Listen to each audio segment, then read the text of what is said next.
రేవంత్ రెడ్డి గారు నమస్తే. ఈ వీడియో మీకోసమే చేస్తున్నా. కరీంనగర్, ఖమ్మం, వరంగల్ కి ఓఆర్ఆర్ ఇస్తామని చెప్పి ప్రకటించారు.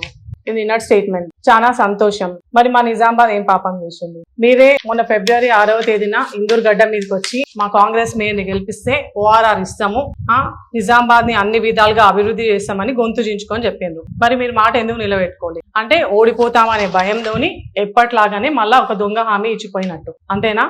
ఎట్లాగో కాంగ్రెస్ మేయర్ వచ్చింది, కాంగ్రెస్ సీట్లు మాత్రం ఎక్కువ రాలేదు. రాకపోయినప్పటికీ ఎంఐఎంతోని కలిసి అలా కాలా వేలా పట్టుకొని మీరు మేయర్ పీఠాన్ని ఇండైరెక్ట్ గా కైవసం చేసుకున్నారు. మరి మీ మాట ఎటుపోయింది? మీరు ఇస్తా అన్న మాట ఎటుపోయింది? మీరు ఎందుకు ఇయ్యలేదు?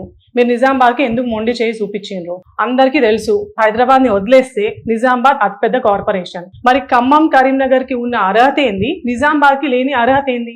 ఈ విషయం రేవంత్ రెడ్డి గారు ఖచ్చితంగా దీనికి సమాధానం చెప్పాలా. ఇక మన నిజామాబాద్ జిల్లాలో మస్తు మంది కాంగ్రెస్ నాయకులు ఉన్నారు. ప్రభుత్వ సలహాదారుడు, senior most leader Sudarshan Reddy గారు ఉన్నారు. పిసిసి మహేష్ కుమార్ గౌడ్ గారు ఉన్నారు. రూరల్ ఎమ్మెల్యే భూపత్ రెడ్డి గారు ఉన్నారు. కార్పొరేషన్ చైర్మన్లు ఉన్నారు. మొన్న మేయర్ వచ్చింది. మరి ఇంతమంది నాయకులు ఉన్నప్పుడు మీరు ఎవ్వరు కూడా ఎందుకు స్పందించడం లేదు? ఎందుకు మాట్లాడడం లేదు? మీరు ప్రభుత్వానికి సలహాలు ఇస్తున్నారా, లేకపోతే నిజామాబాద్ అభివృద్ధి ఆపాలని ప్రయత్నం చేస్తున్నారా? ఇది మా అందరికి ఎవరికి అర్థం కావడం లేదు. ఆల్రెడీ అక్కడ ఖమ్మంలా పొంగులేటి శ్రీనివాస్ రెడ్డి గారు వాళ్ళ జిల్లాకి ఎట్లా తీసుకొచ్చుకోగలిగినరు, కరీంనగర్లా శ్రీధర్ బాబు గారు ఎట్లా తెచ్చుకోగలిగినరు, మరి మహేష్ కుమార్ గౌడ్ గారు ఎందుకు తెచ్చుకోలేకపోతున్నారు? అంటే మీకు దమ్ము లేదా, మీకు చేతగాకనా, లేకపోతే రేవంత్ రెడ్డి గారితోని మీ కమిషన్ ఒప్పందాలు కుదరకనా అందుకే ఫైలు పక్కన పెట్టినరా?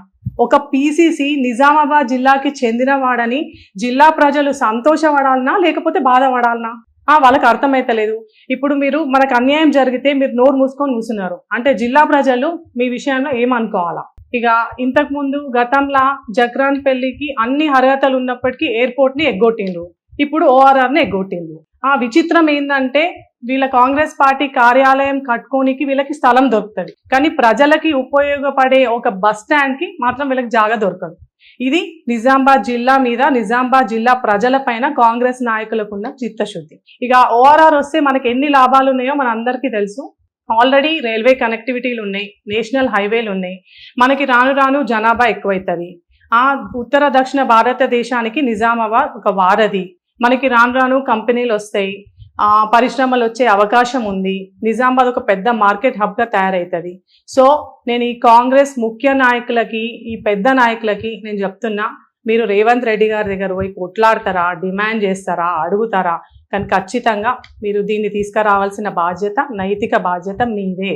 రాజకీయాలు అనేటి ఎన్నికల వరకే, అభివృద్ధి ఖచ్చితంగా కావాలా. అభివృద్ధి మనందరికీ ఇంపార్టెంట్. మీ కాంగ్రెస్ ప్రభుత్వం ఏర్పడి 2.5 సంవత్సరాలు గడిచింది, కానీ మన నిజామాబాద్ జిల్లాకి ఒక్క ప్రాజెక్ట్ కూడా రాలే. సో మీకు అభివృద్ధి చేయాలని ఉందా లేదా మాకు తెలియదు, కానీ మాకు అభివృద్ధి అనేది ఇంపార్టెంట్. మాకు మా నిజామాబాద్ అభివృద్ధి మా ఆకాంక్ష. లేని పక్షంలో మీరు స్పందించకపోతే మటుకు మా పెద్ద నాయకులతో కలిసి మేము పెద్ద ఎత్తున నిరసన కార్యక్రమాలు చేస్తాం.